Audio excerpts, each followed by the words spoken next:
Perla Silvia, buen día. Buenos días, Marcos Carlos, a los teleoyentes. Sí quedó aprobada la acordada de control jurisdiccional que fue presentado por la oficina técnica, este borrador que fue presentado ante los ministros de la Corte Suprema de Justicia, que tuvo la aceptación de todo el pleno, inclusive indicaba el ministro Víctor Ríos que en este caso dicho control se encuentra dentro de tanto de la Constitución Nacional, de las diferentes leyes, y que de alguna manera también la Corte con esto sienta de alguna manera una postura con relación a lo que debe de alguna manera hacer el juez en su día a día con relación a las imputaciones. Escuchemos entonces lo que manifestaba tanto la ministra Carolina Yáñez como los demás ministros. La sugerencia de los señores ministros, queremos poner a consideración de esta plenaria el borrador final de esa propuesta de acordada.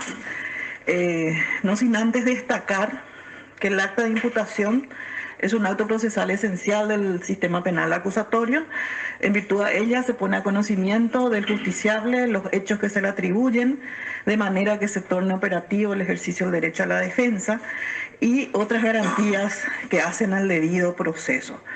Este trámite se tiene que controlar necesariamente por el juez penal de garantías, quien ejerce un control jurisdiccional de todos los actos procesales y con más razón de aquellos que impulsan el ejercicio de la acción penal.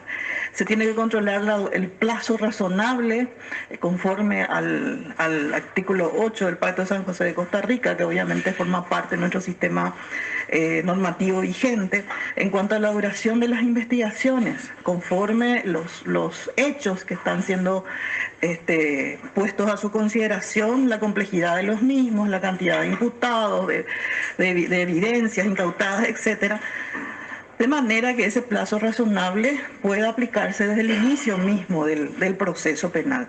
También es muy importante operativizar la tarea de los fiscales, los jueces y las partes que intervienen dentro del proceso penal, utilizando una herramienta que ya desde hace un tiempo la oficina técnica viene trabajando con los diferentes operadores del sistema, que es la teoría del caso. La teoría del caso, que es una técnica desplegada para operativizar el sistema penal acusatorio.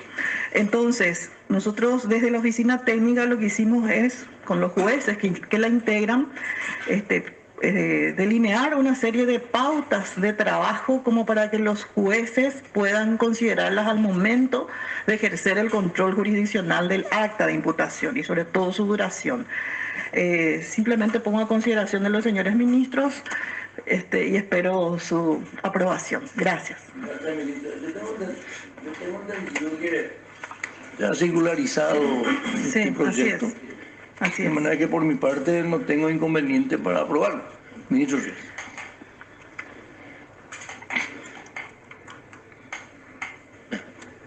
Gracias, presidente. Sus excelencias. Es a efecto de acompañar la aprobación de esta acordada, de este instrumento normativo, que en realidad, si uno se pone en el rol de un técnico purista, puede decir es llover sobre mojado, porque las disposiciones de esta acordada ya aparecen, sobre todo, muy bien legisladas en el Código Procesal Penal, la propia Constitución Nacional, el artículo 17 de nuestra Constitución. Es muy claro las convenciones internacionales, sobre todo el Pacto de San José de Costa Rica, que han legislado y positivizado un avance fundamental de los estados de derecho y de la democracia. Siempre me quejo que en el discurso jurídico paraguayo aparece muy poco la palabra, el concepto democracia. Esto es fundamental. ¿Cuál es este avance fundamental? En que nadie, o sea, que el Ministerio Público te diga así claramente qué hecho, qué acto cometiste y dentro de qué tipo penal eso se subsume, se encuadra. Una operación muy sencilla, una operación de lógica formal, no hace falta ningún esfuerzo extraordinario de argumentación jurídica. Y estos principios, estas reglas están muy bien determinadas en estas normas, Constitución, tratados, convenios internacionales, código procesal penal y otras normas.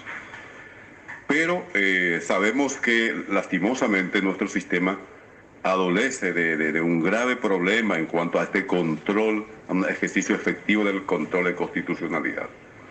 Los que hemos ejercido alguna vez la profesión, en más de una ocasión nos tocó lidiar, por ejemplo, que alguien sea citado y uno va ante el Ministerio Público y uno con todo respeto le pregunta al señor fiscal, a la señora fiscal, a ver qué hecho punible, no, es hecho punible a determinar. Y ahí es una amplitud enorme que uno no puede ejercer efectivamente la defensa. Y eso, por ejemplo, está claramente prohibido por la Constitución.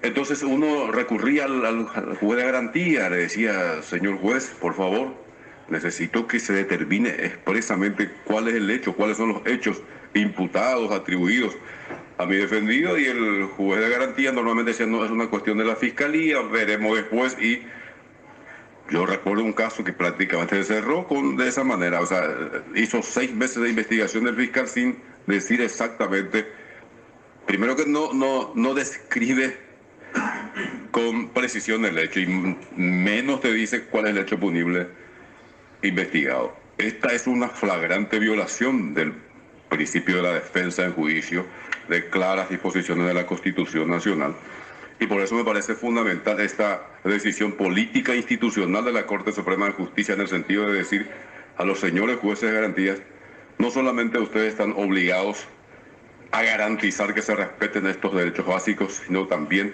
la Corte les dice claramente a ustedes, la Corte Suprema de Justicia, que nuestra política institucional se encuadra perfectamente en las disposiciones, en los principios, en las reglas muy bien establecidas, en el conjunto, en el plexo normativo que conforma nuestro Estado social de derecho. Por eso, señor presidente, además, también debo felicitar el trabajo de la Oficina Técnica por este esfuerzo extraordinario.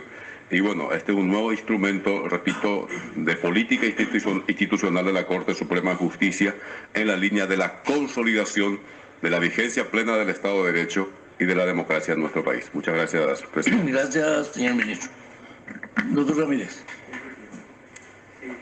En primer lugar, coincido con el doctor Ríos de que todo cuanto se refiere al control, al derecho a la defensa, ya está en la Constitución, en la Convención, en el Código.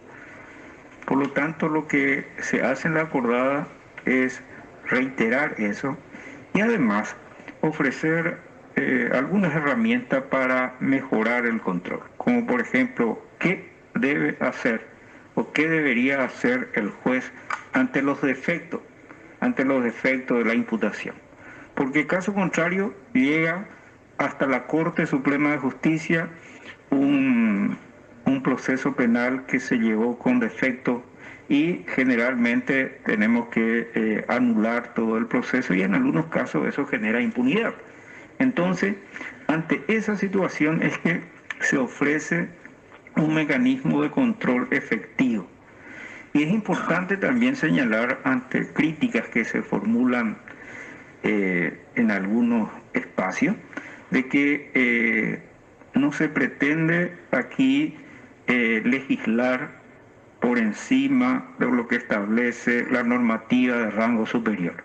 Es decir, se reitera simplemente, se indica la necesidad de aplicar correctamente la normativa y, como he dicho también, se ofrece algún mecanismo para efectivizar el control. Simplemente eso. Gracias, presidente. Muchas gracias. Si no hay otra, entonces sugerimos la aprobación. Gracias. Gracias, ministra. Te informó PDS Radio TV Digital. De esta manera, entonces, quedó aprobada esta acordada de control jurisdiccional al acta de imputación que entrará también en vigencia de ahora en más, luego obviamente de la firma de todos los ministros y el acuerdo de todos los ministros de la Corte. Por otro lado también, con relación a la modificación del cambio de horario de ingreso y salida de los funcionarios públicos aquí del Poder Judicial, la Corte ha resuelto aplazar por una semana la vigencia de esta acordada, teniendo en cuenta que van a introducir modificaciones. En específico, el ministro Alberto Martínez Simón propuso que no estén afectados con el cambio del horario los de registros públicos, ha pedido su directora, porque ellos están atendiendo doble turno. Dicha situación también va con relación a la dirección de automotores.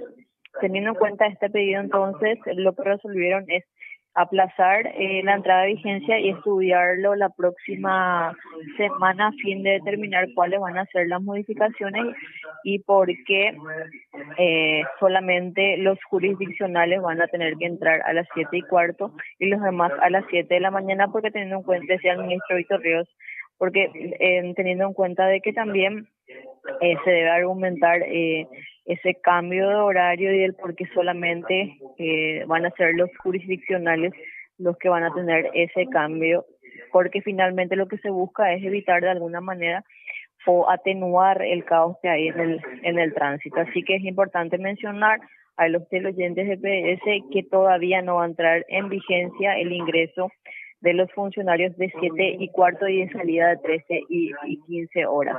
Y por último, ante la jueza de crimen organizado, Rosarito Montanía, comparecerá uno de los imputados que se encontraban en rebeldía y captura. Hablamos de Gerardo Vidal Vallejos, imputado tras este operativo realizado el fin de semana, y esta audiencia de imposición de medidas se va a realizar ante la jueza Rosarito Montanía, así que son otras de las novedades también. Perfecto. ¿Alguna otra novedad, Perla? Es lo que tenemos en el por el momento. Gracias, Perla. Hasta luego. Hasta luego. Lo escuchaste aquí en PDS.